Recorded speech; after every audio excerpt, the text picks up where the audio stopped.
Let's get started.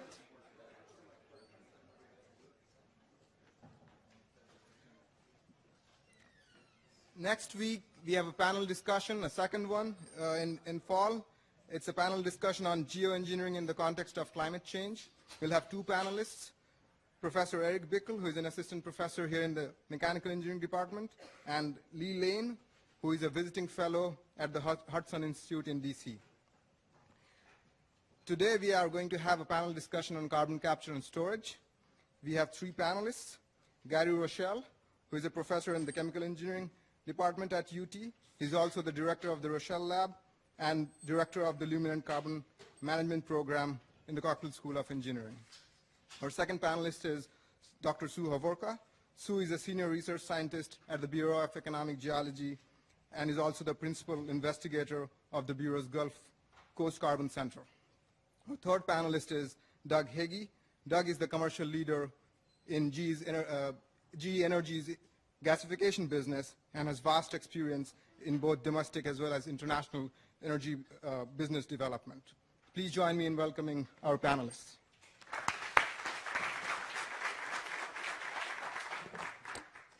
Our first speaker will be Gary. The way we are going to run this is have 10 minutes of comments from each panelist and then have about 25-30 minutes for an interactive discussion. Over to you, Gary. It always turns out that we take 20 minutes for each presentation and there's nothing for discussion. So mine is going to go much more quickly, I hope. I have 5 slides here to talk about global warming. Now, I'm not an expert on global warming, but since you're listening to us, you need to understand that those of us who work on CCS believe this stuff. So this is the temperature slide. This is the average temperature for the last 500 years or so, and then it takes off. So the Earth is warming up. There doesn't seem to be any doubt about that.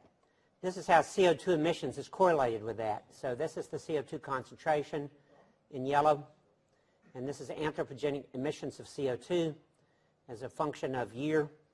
And you can see in the late 1800s we started to make a lot of CO2, and sure enough the CO2 concentration went up. This is a very sophisticated modeling by our meteorological scientists.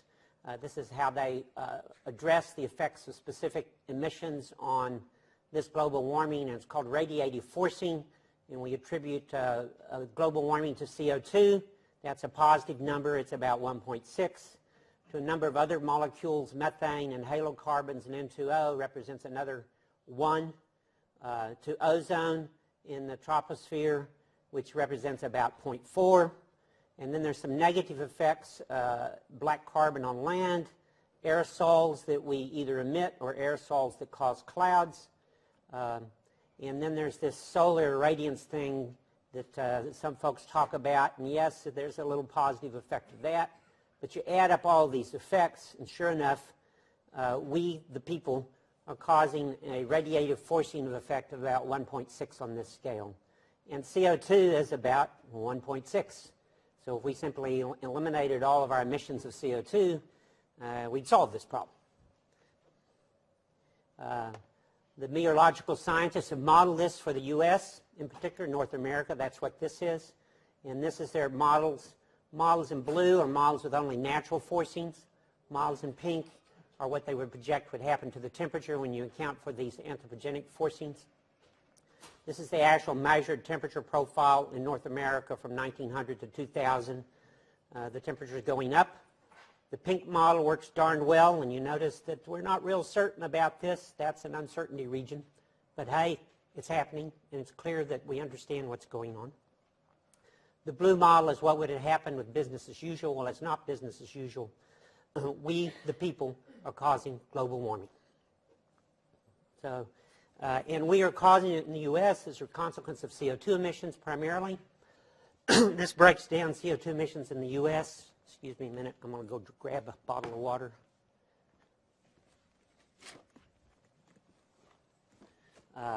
In the U.S., about 30% of our CO2 emissions come from coal power plants. About 30% is from transportation. This is in the year 2007. About 6% was coming from gas-fired power plants then. I looked at some more recent numbers, And the coal has gone down as maybe 25%, and the gas has gone up as maybe 10% at this point. And that's because the price of gas has been so reasonable in the last 2 or 3 years. So the technology that we talk about, CCS, looks like this, or at least this is my part of the technology in greater detail than others. We're interested in removing CO2 from coal-fired power plants. That's that 30% of our CO2 emissions. You burn coal in a boiler, you make heat. The gas from the boiler, because you're burning with air, it comes out as flue gas. We remove nitrogen oxides from that. We remove fly ash from that, remove SO2 from that. And a good modern coal-fired power plant, this exists already. And then we're going to add an absorber stripper to remove the CO2 and concentrate it. We'll compress that CO2 and deliver it to Hovorka, and she will take 150 bar CO2 and stick it down a hole in the ground where it will stay forever. We take the heat for this process has to come from the power plant cycle. Ordinarily, you would produce steam. You expand the steam and make electricity. You expand it more and you make electricity. You expand it more and make electricity. Except when we have our process on here, we're going to steal about half of the steam before this last expansion, and we're going to put it into our stripper to heat the stripper up. And there are two major sources of energy consumption: this steam that we're stealing and the work that's required to compress the CO2. And as a consequence of that, the energy consumption of the absorption stripping CO2 system represents 20 to 25% of the normal power output of this plant. So if you have a plant that produces 800 megawatts, you retrofit this technology on the plant, now it produces 600 megawatts. So that's the energy hit. That's also a major part of the economic hit, because you don't produce that 200 megawatts of power at $50 per megawatt hour, and it works out to be about $50 per ton of CO2, and therefore you have a major cost associated with the energy hit. We've been working on advanced amine scrubbing, and so this is what a typical amine scrubbing process looks like. You bring in flue gas into an absorber, a pretty big absorber. This sucker is 16.5 meters of packing and another 5 or 10 meters of stuff, so you're looking at 25 meters at 75 feet tall. And for a typical coal-fired power plant, it would be 50 feet, 60 feet in diameter, so it's a big piece of equipment. We contact in that piece of equipment amine solution, which absorbs the CO2. We pump that through a heat exchanger, heat it to the stripper. It passes through the stripper where we boil it at the bottom, and that strips out the CO2 as pure CO2, usually at 5 to 10 atmospheres of pressure, and then we compress that to 150 atmospheres of pressure, where it's a lot like liquid CO2, and we give that to the folks who do CO2 storage, and then hopefully they put it away forever. The energy used consists of this reboiler where we have to boil the solvent. Oh, by the way, it's very important for you to understand all of this solvent is then recycled back, and we pick up more CO2. So we're not consuming the amine solvent, nor are we exposing the amine solvent to the atmosphere. Our energy performance has been getting better and better. This shows projected energy performance. We're really not building these systems yet, so it's not fair for me to say the energy performance is. But in the year 2001, we thought it would be about 400 kilowatt hours. 5 minutes? Oh, I'll be through in 2. Thank you, though. Oh, he's going to keep us on schedule soon. Watch this. So 400, in the early years, the energy consumption was about 400 kilowatt hours per ton of CO2.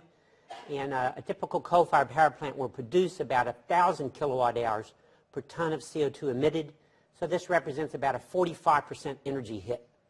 We're now down to about 200 kilowatt hours per ton, which is about a 20 or 25% energy hit. So it's been getting better.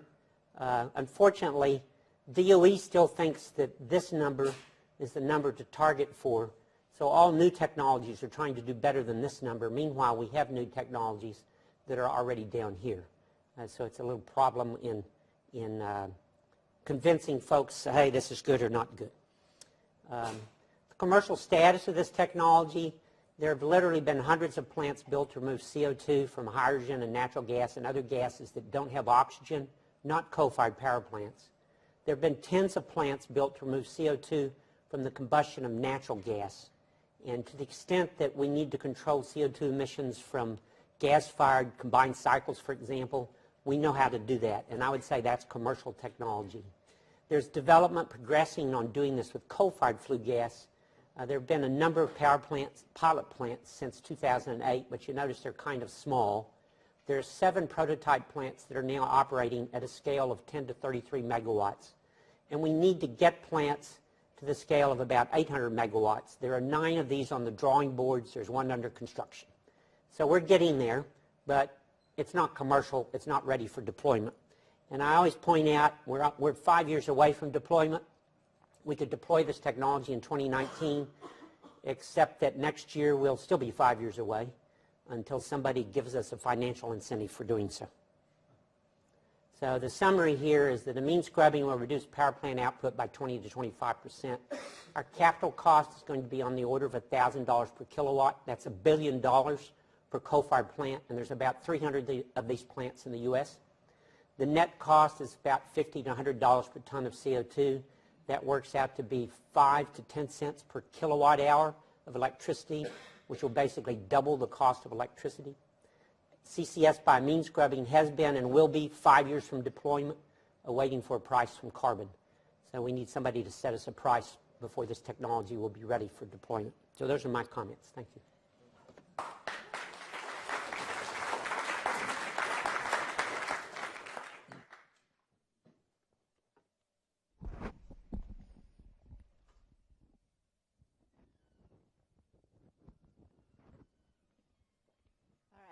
Am I on? Yes. So Gary said he would hand it over to me, maybe not me personally, but to the sequestration community. So I titled mine, Geologic Storage of CO2 After Capture. So what is the sequestration part of this? You see in the diagram, we're agreeing, well, currently we're burning the fossil fuel, and the CO2 is being emitted to air. And if we don't want to emit it to air, Gary showed you how the CO2 is captured as a high-pressure fluid by chemical methods, and then it's going to be shipped as a supercritical fluid via pipeline, and it's shipped to a selected and permitted injection site. There's been a lot of worry about this, but it's the Safe Drinking Water of 1974 forbids us from injecting anything underground except for a selected permitted injection site. So this is in the mature system. The CO2 is injected into pressure, into pore space at depths, and these depths that are below and isolated from potable water. That's what sequestered means, is that it's called sequestration because it means isolated. That's part of the definition. If the site doesn't isolate, it isn't considered a sequestration site. It's something else, and it's not legal.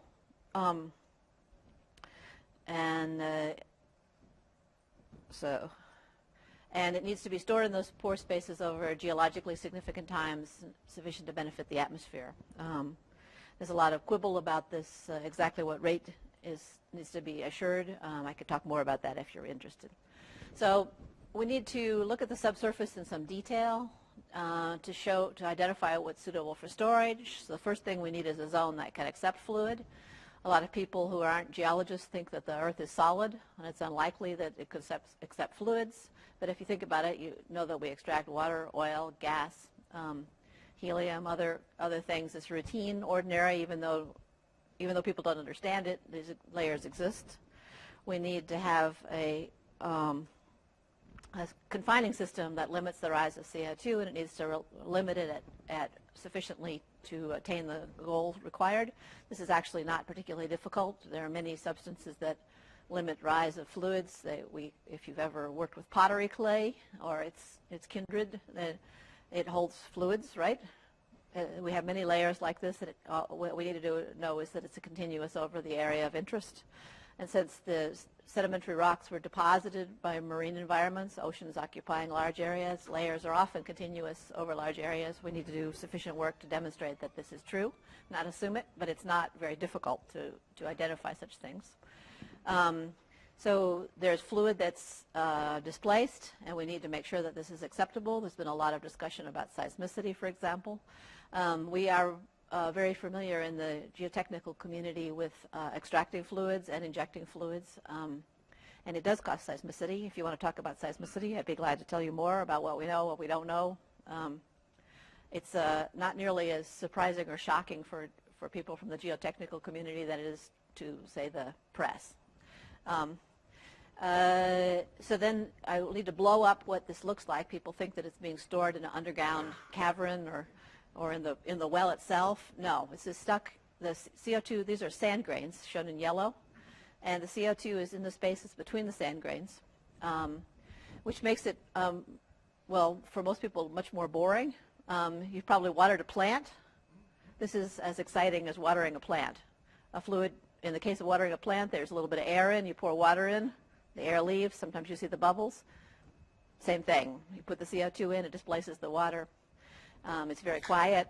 It's very, now you could get into all kinds of exciting things if you're into this, but it's, for the average observer, it's quite mundane, boring things. It uses a lot of capillary physics that people don't know in school. Okay. So you need to look at the behavior of fluids in small spaces, and the major thing to know about behavior of fluids in small spaces is once they're in, they're hard to get out. Kind of intrinsically, right? You've probably had that experience yourself. Something went into a small space, makes it hard to get out. And this is very strong. The smaller the space, the harder it is to get out. This works in favor of the storage that Gary wants to know. If these fluids can go to a place that they won't get out of, well, if we put them in the small spaces, it's hard for them to get out. We could talk more about that if you want to ask questions. So the policy questions that we need to consider, we do research here at UT. I'm from the Bureau of Economic Geology, which is the state survey. We do research. So what questions are we doing research to answer? And here's a list of 3. You could ask more, but these are kind of the big 3. Are the volumes in the subsurface that could be used adequate to store the mass that's needed to impact the atmosphere? And the answer is definitely. And I can tell you more about how we know that, if you want to know. Is storage security adequate to avoid inducing hazards and to benefit atmospheric concentrations? And how do we know? This is actually my own personal research area. I'll talk to you blue in the face about what we know and what we don't know. And can the use of CO2 I'm going to mention for enhancing oil recovery, and how does this fit into a emissions reduction model? So we hear in the press that this is impossible and can't be done. Gary already showed you some things. I'm going to show you, since I'm a geologist, I'm going to show you graphics rather than statistics. But this is the same basic story. Here's the U.S. Demonstration projects. The yellow ones are going. CO2 is being collected and injected and monitored. The yellow ones are ones that are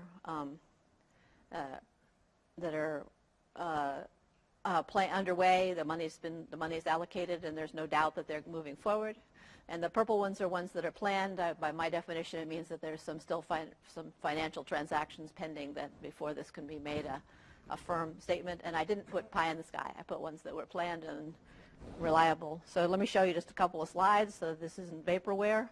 Okay, here's one in Illinois. Here's one in Alabama Power. You see the groundbreaking of the facility. This is a Mitsubishi Heavy Industry capture unit. Here's 3 of them in the Gulf Coast going with a pipeline. CO2 is flowing. So progress is happening, there's no doubt. Here's one that's been constructed that's a gasification plant. So there's a few samples. I wanted you to go away seeing this is happening. The thing that's, as Gary said, the thing that's stopping more of it from happening is you haven't bought it. You haven't offered money to buy the stuff. There's no problem. There's no problem of making this happen in terms of technical issues. So let me talk about geology. The Earth is layered. There are many layers. Here's our site. This is the Gulf Coast Wedge. This is one of the world's best places to store CO2. Here's the test site that we're working on. You see a lot of complexities. We have to look at the complexities. Here's the CO2 being actually stored. Volumes. This is the site we're monitoring in Mississippi. And here's the monitoring that we do. So there's a whole row of, I'm going to just flash through it to show you all these things. It's a $23 million monitoring project. A lot of data. We can talk for like a week on this topic. Here's a little bit of a display of what the details are, and I'm not going to go through them. I'm going to flash through it. But we're fairly confident when we start that the site will retain CO2. In this case, it's a site that's retained natural gas and oil. But we do a whole routine to improve the confidence, and that's available to, if you were to choose to purchase CO2 stored by this technology and you wanted to make sure you were getting your money's worth, we're developing the cost-effective and effective techniques, and here's an array of things. So here's one. If you have a well and you're putting CO2 down here in the reservoir and you want to know it's not coming out, one of the powerful, easy things you can do is set a mousetrap in the zone above. If the pressure is staying flat, there's no fluids leaking out. If you see a change in pressure, then you begin to be concerned that there's fluids that's coming out. It's very straightforward, makes sense to a lot of people. When you talk to people, stakeholders, farmers, people who are trying to assure storage, it makes sense. And it's very simple, straightforward, using off-the-shelf technologies. We're testing it south of Houston in a setting. Some people say, let's watch at the surface, and we have a large study saying how complicated it is to just watch at the surface. We have tools of our trade, but we're worried about the complexities of just walking around the surface trying to provide assurances near the surface. Here's a case where there was an accusation that the CO2 was leaking at the surface. It's one of a portfolio, and we took our tools out and said no, that there isn't any leakage. We wanted to know if we could tell if there was leakage, so we tested ourselves. So this is the place where we did what we could euphemistically call a controlled release, where we pretended we made a release and we're trying to identify if we could chemically identify it. And it's actually fairly difficult because nothing much happens, but we have some tools we think to use it. A lot of people have been talking about seismic risk, and I brought this one as one of my favorite because, and I won't let you read the whole thing in detail, but it's from an objection in California, where in California you should worry about seismic risks. But if you read it carefully, you'll discover down at the bottom that the human-caused earthquakes are tiny. Oh yeah, tiny. And so this is not a big show-stopping concern. We have to pay attention, but it's not something that we should freak out over. The CO2 is a useful product. It's been injected for 40 years in large volumes in the subsurface. The way this works is that there's oil stuck. You remember those pores that once something's in, it can't come out because of the capillary forces? That you put the CO2 in, and it dissolves in the oil, and it lowers the viscosity, changes the capillary pressure, and increases the volume so the oil can be extracted. I used to talk about the EOR as this little bump, the CO2 enhanced oil production, and then as coming before large volume storage. I've started making my cartoon now like this, saying if we can't get to large volume storage because you guys won't pay for it, well, we could get started by using this ladder of EOR and making a series of stair steps that help us. And one of them is cost offset. If Gary can get his price down to $50 a ton and oil price stays high, we can just use it straight out economically without any need for the consumer to pay. Public acceptance, regulatory certainty, and infrastructure all get us going. And then we could decide if we want to store larger volumes later. So the projects are progressing in the U.S. We have techniques in hand to provide the assurance that the storage is permanent. And we could sell the CO2 to enhance oil recovery. And I want to flash up my sponsors. Thanks.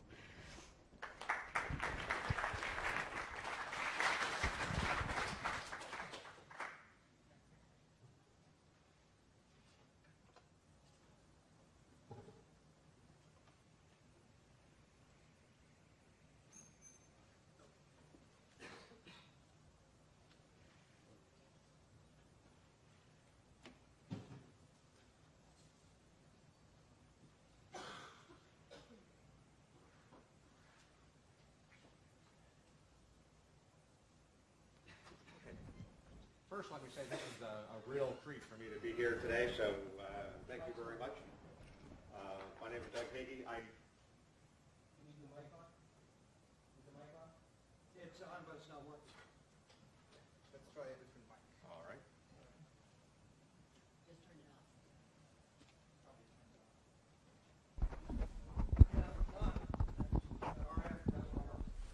off. Okay, I'll keep talking.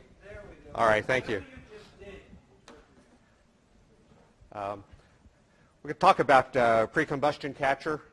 This is going to largely be a commercial discussion, but one theme that's very similar is carbon capture costs, and we'll be covering that as well. I do want to acknowledge my colleague and co-author for two reasons. It's been a great collaboration, and that Varun has been doing some work on the technology transfer and low carbon technologies, and we'll go through some of the commercial dynamics.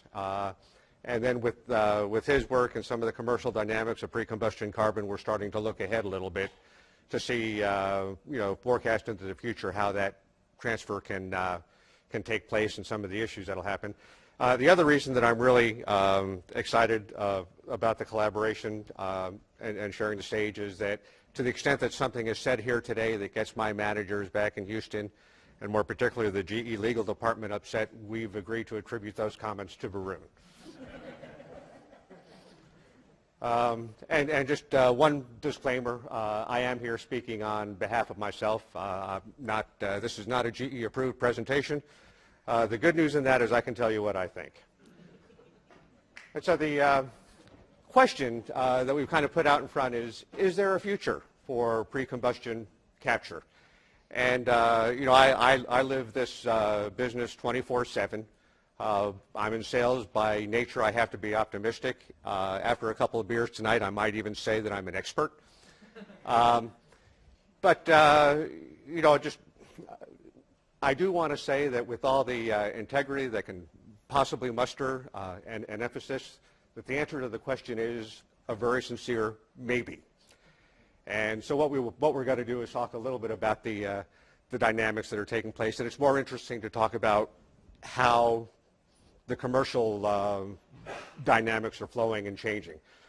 So we'll talk a little bit about the technology. Don't worry, I'm a salesperson. I can't go into depth on technology. Then the commercial environment and what to watch for, where things are going. We'll also talk about the Duke Edwardsport plant. Duke is an IGCC plant that has been under construction and is going through the commercialization and startup. So we'll give a bit of an update on that. IGCC, Integrated Gasification Combined Cycle. Basically 3 parts that we see. We're going to add a 4th part. Gasification is partial combustion. We'll talk a little bit about that, how it's used. That basically takes the solid coal and creates a burnable gas, partial oxidation. That then feeds a pretty conventional combined cycle power plant. Then there's the carbon capture and sequestration that Sue talked about. The 4th part is the construction and integration, and that's been largely downplayed. You'll see that plays a major role, especially when we talk about Duke. And that's also going to be hugely important in terms of how we see IGCC developing in the future, and the who and the where it's developed. Okay, the basic chemistry of partial oxidation. Take a hydrocarbon, water and oxygen, and the syngas is hydrogen and carbon monoxide. Normal combustion would be water and carbon dioxide. What's missing? Oxygen. Not all of it, some of it, hence the term partial oxidation. So that's the core reaction. There's a second reaction, which is called the water shift reaction. This is important for carbon capture. And what this reaction does is it changes the ratio of carbon monoxide to hydrogen by converting converts CO to carbon dioxide and hydrogen. Sorry about the way the slide came out there. So it increases the carbon dioxide, increases hydrogen, and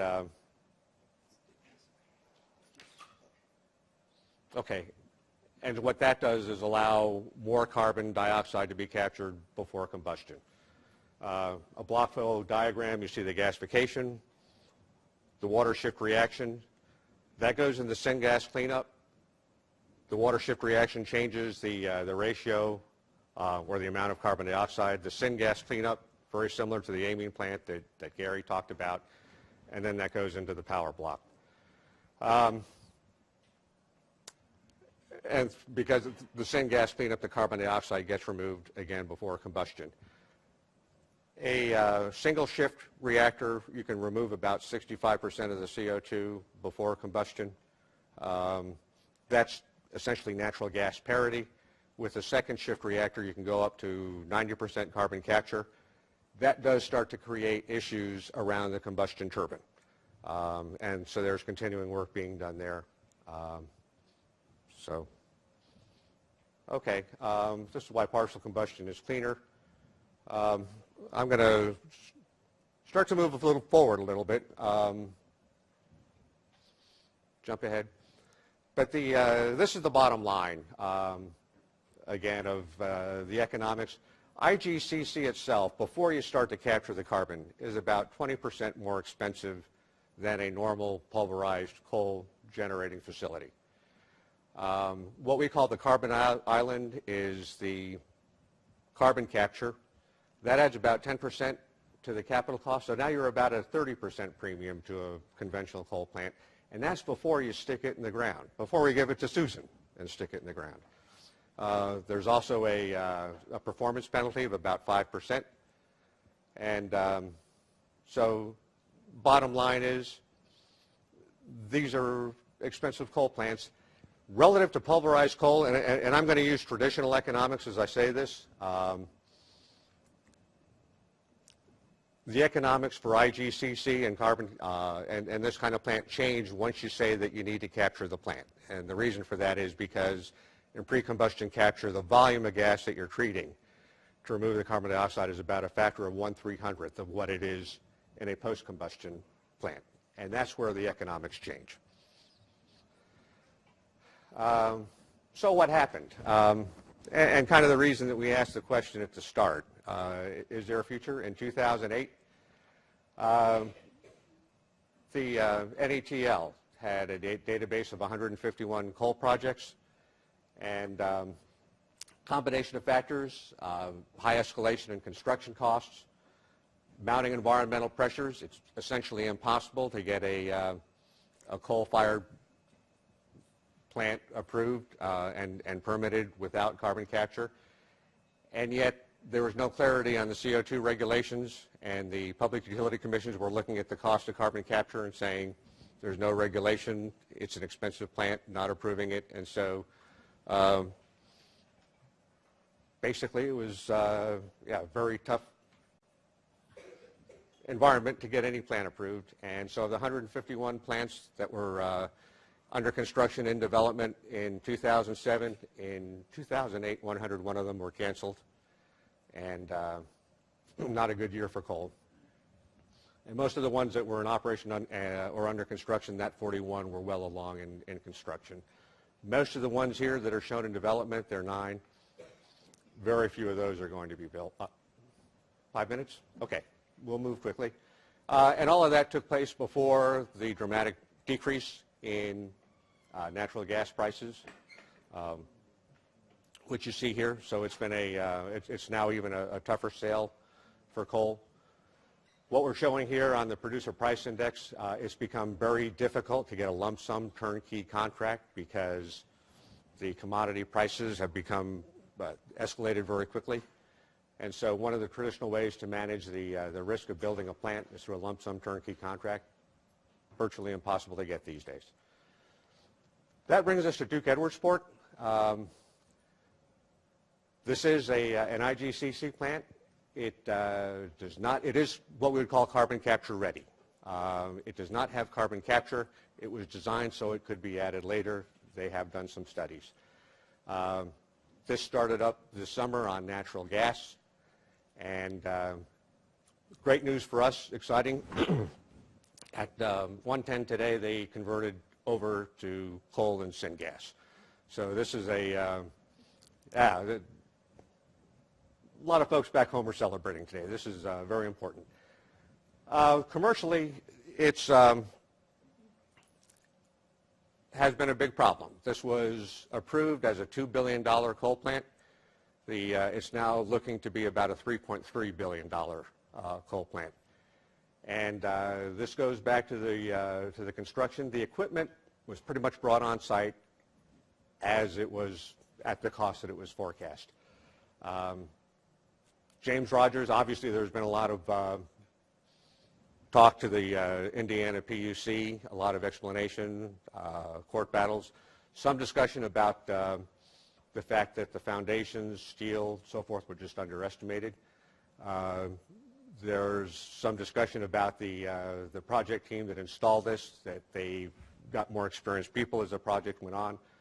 But commercially, $3.3 billion for this plant is expensive.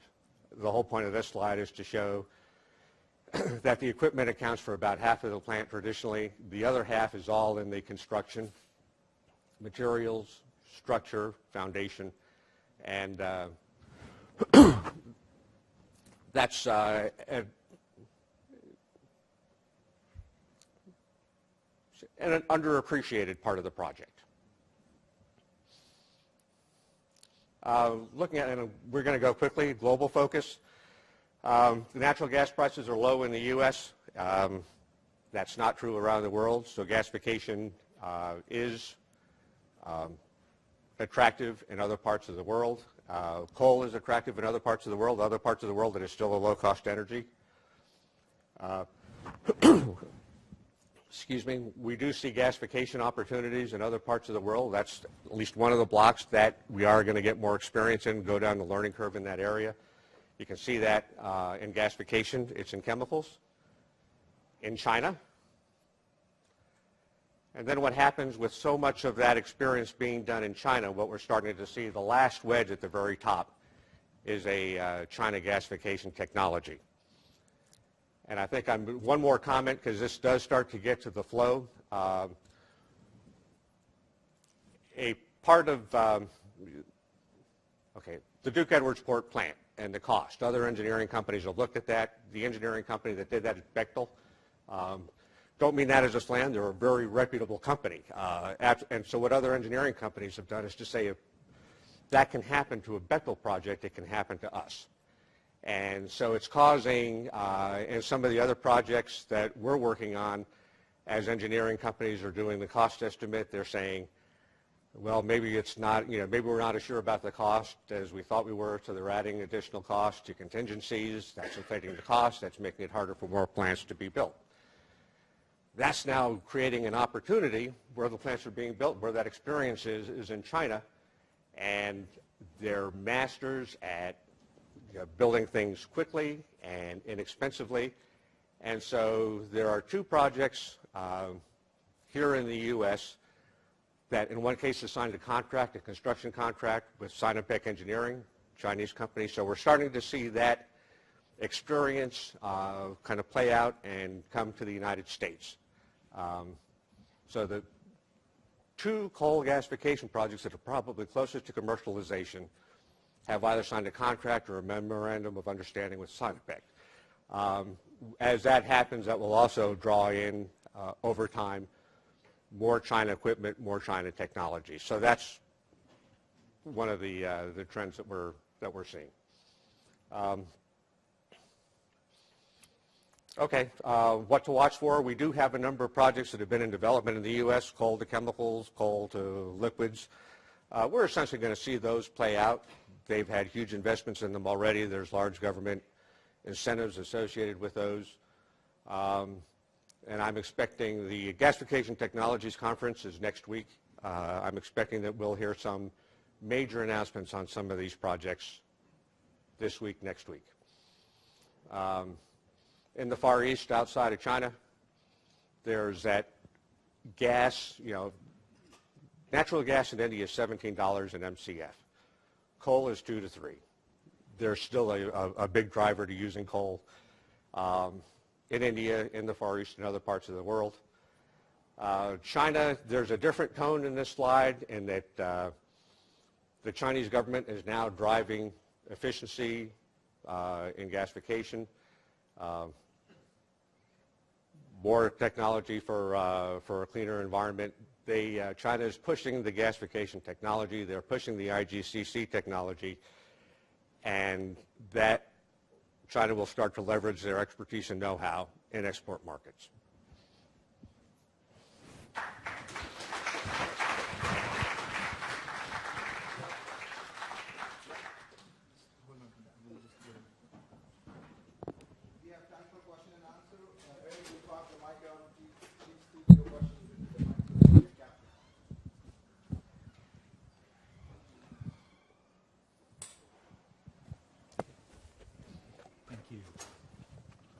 I have two questions for the last speaker. The first one is for the Chinese companies that are coming. For the Chinese companies that are coming to the U.S., are they using GE and Siemens turbines in their equipment, or are they doing that engineering as well? That's the first question. And the second question is, I normally think of a combined cycle as having a thermal efficiency around 50%, some of them better. And the combined cycle efficiency you quoted there, even before taking off, having to deal with the other stuff for gasification, was about 38 or something. In other words, well below what I would think of as an industry standard combined cycle. What explains the very poor efficiency of that configuration? Okay, second question first. The difference is the conversion of the coal itself, the gasification process, and the energy around that. But you indicate you had two numbers there. One of them was like 33 and the other one was 38 before the gasification, like not counting the gasification. Right. So the IGCC itself, the efficiency is going to be just under 40% to go from energy in the coal to energy out. The lower number is then an additional parasitic loss because of the capturing of the CO2. Oh, okay. So sorry for the confusion. Very good. Okay, now the first part of your, the first question. The projects that, say, Sinopec is involved in now, a lot of the equipment, the permitting is already done. So, you know, a lot of the engineering is done. So to a large degree, that equipment is fixed. But your question is spot on, because as they get more entrenched, they will draw in more Chinese equipment. That'll compressors, the air separation unit. I think turbines may be a while longer because of the technology, but that is certainly one of the driving forces. Yeah.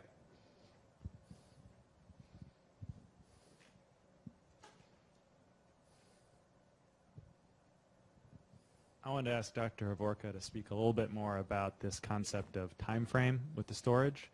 As we saw this week in Italy, geologic conceptions of time frame and risk are often not accepted by the public. What is the biggest issue there with carbon capture and storage, and what's your cliff notes on the path forward with these concerns about induced seismicity, and will it stay for this many thousand years or that many thousand years? Induced seismicity. The most shocking thing to say is that that seismicity, if you induce seismicity, it's because you change the pressure. You make a differential pressure across the surface that can slip. And most people who study induced seismicity use injection and production as identical. Either one will induce a pressure difference. So we've already experienced the worst, because there's been tremendous amounts of fluids extracted, and there's big areas that are depressured.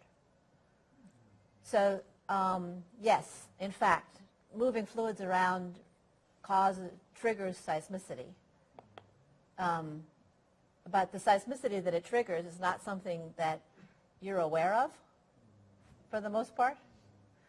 And it isn't something that's hurt practically anybody. So you look at these papers that are statistical evaluations of induced seismicity, and they'll report someplace that there was possibly a damaging earthquake in, now I can't remember where, in Lithuania or something, that might have been attributed to extraction, rapid extraction from a gas field at depth. But the seismicity that's induced is all this kind of seismicity that that you hear about in Dallas, where the dishes rattled, and the person on the second floor noticed it. But I think people think that seismicity is going to add up to something bigger. It's not. It makes a normal distribution. And you don't know until you've collected a number of earthquakes, you don't know what the distribution is, so you might have some anxiety. And you've probably heard about foreshocks at major at major seismic centers, which are very dangerous and true. But it's not. But in Dallas, there's no chance. There's not enough energy in the system to produce an earthquake that you could do anything more than feel. And of course, there's many more seismic events that are not felt. So it's kind of a fear thing and an ignorance thing that's coming out. And so the second half of that, would the seismicity cause the CO2 to come out of the ground? Well, we've had a lot of seismicity. Where's the most seismically active area you can think of? Maybe California is the one. You've been there, right? There's a lot of hydrocarbons in the subsurface. Have you seen them? They don't actually come out. It's kind of a pity because maybe you could use them to diagnose where the Italians were hoping they could use gases to search for potential future upcoming seismic events by monitoring faults in hopes that they would see a gas as and a few places they've had favorable results, but basically no, that the fluids don't glorp up somehow when a fault shifts.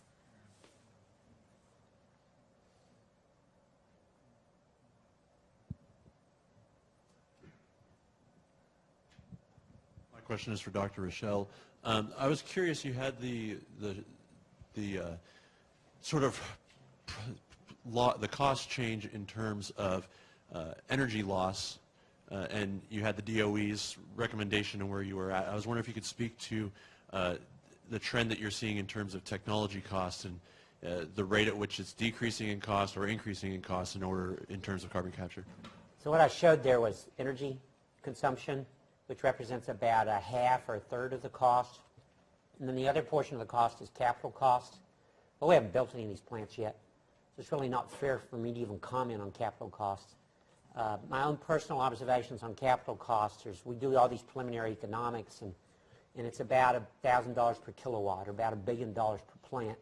But the first plant being built near Houston, which uses EOR, is $4,000 per kilowatt. But it is the first of a kind, and it's a smallish plant, and it's a really big project, and that represents project costs much more so than just the CO2 capture costs. So the capital costs are going to be $1,000 to $2,000 per kilowatt, $1 billion to $2 billion per plant. That amounts to about $30 to $60 per ton of CO2 associated with capital return and that kind of thing. Question for Dr. Hovorka. I was just wondering, we store a lot of natural gas underground and pipe it around. It seems like the public perception of CO2 capture and sequestration is very concerned about storing CO2 underground. Do they just not know that we store natural gas underground? I think it's a very good point. Yeah. I think that there's the dihydrogen oxide effect, that people are so they know the word gas, and they have gas at their house, and they're not nearly afraid enough of natural gas. And there have been a number of accidents with gas storage. There's a real hazard, but people are they're more comfortable maybe than they should be with gas. Whereas CO2 they think is novel. They're not aware of how much CO2 has been moved around. They're not really thinking about it as the same substance that is in carbonated beverages, and it takes a fairly informed person to realize that, oh yeah, and so a lot of it is people don't have a very good perspective to be what level of fear is appropriate to CO2, so we spend a lot of our time driving around putting dry ice cubes in drinks and drinking them to the delight of third graders, so that people will begin to understand what the appropriate level of concern about CO2 should there be industrial accident of some sort. My question is also for Dr. Hovorka. I was wondering, you mentioned actually that if there was a change of pressure, that's how you know if there had been an escape. Do you have any contingency plans as far as what to do in such case? Well, it's a little bit like our previous discussion. There's been a lot of discussion about contingency plans, and you can mitigate if the CO2 that was supposed to be stored came out. there have been a group called Advanced Resources International that showed how you could use all the techniques we have for mitigating a leaking petroleum storage tank, but the other, which you can certainly do, but you don't actually need to.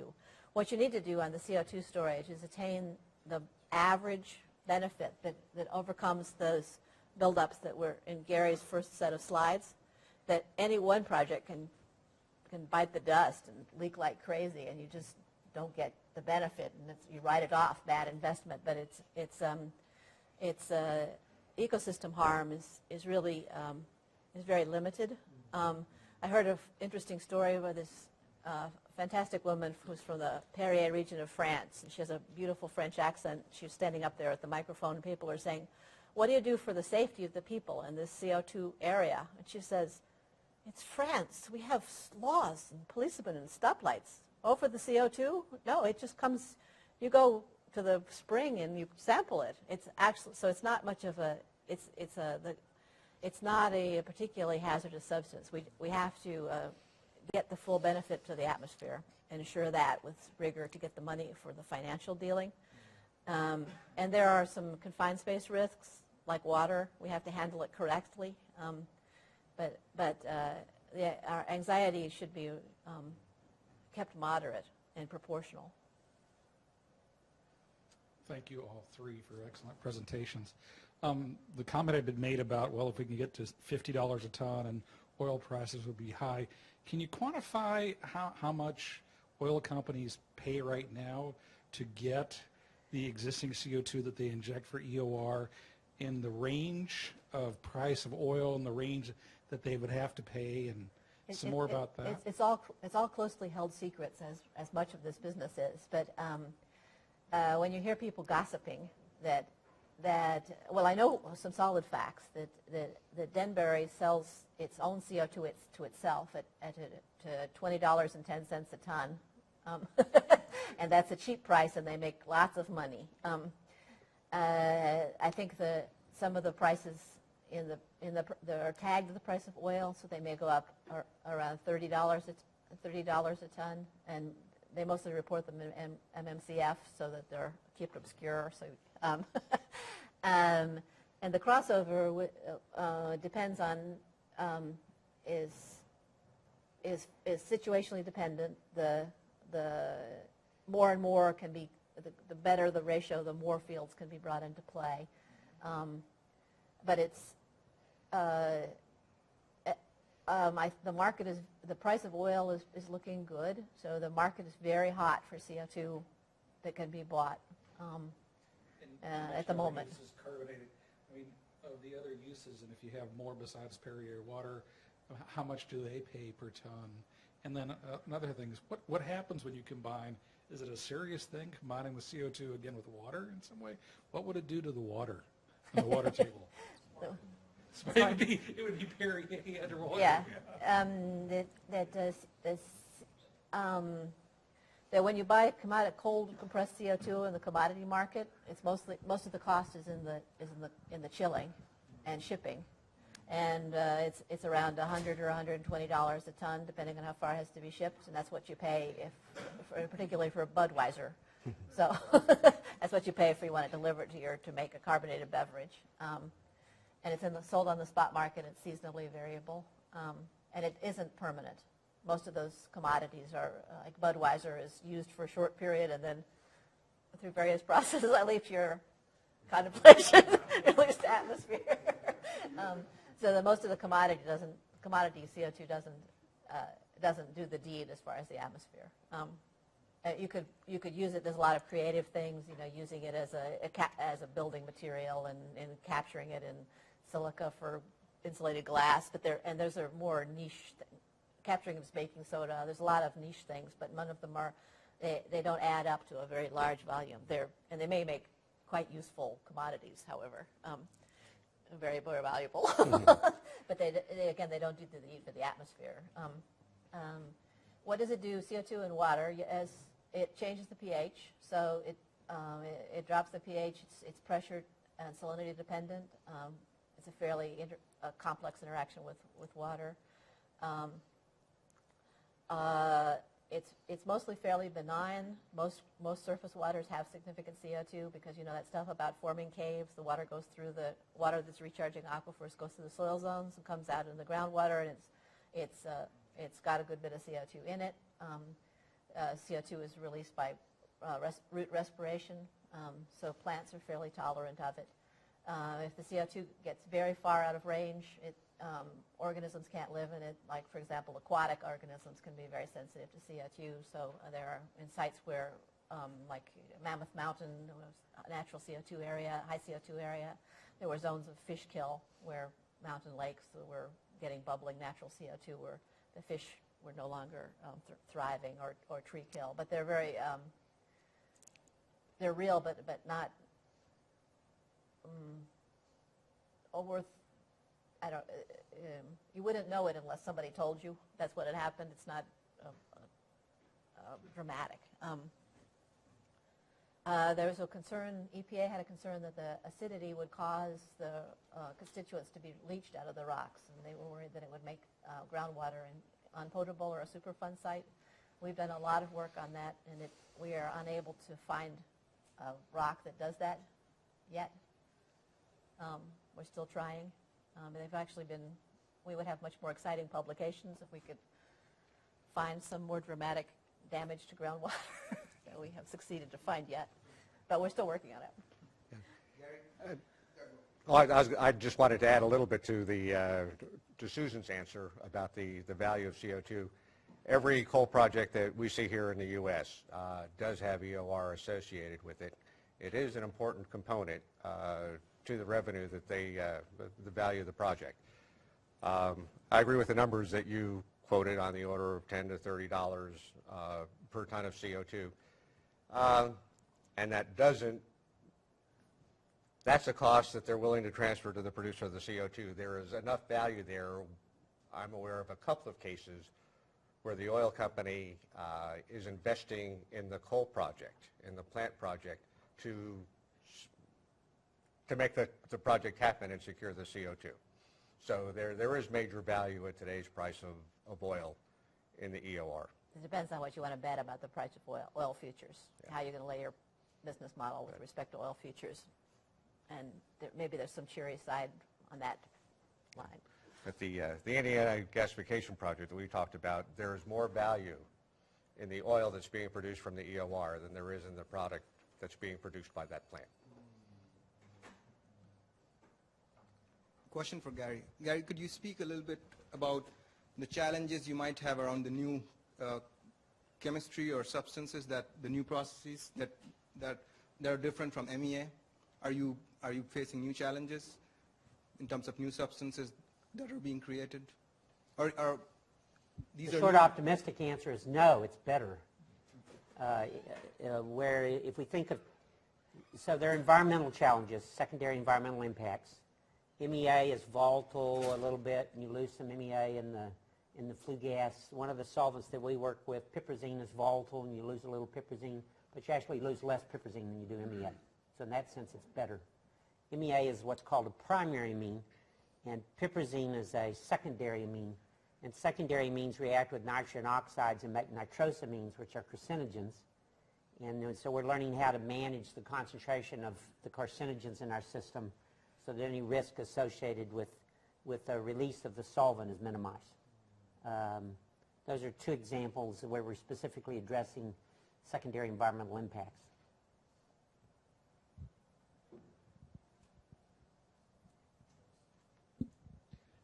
How would I compare sequestration of carbon dioxide from coal produced through coal versus just having a gas plant, and as in a natural gas plant, and sequestering the carbon dioxide from that? So that's questions for me, because they don't care where the CO2 comes from.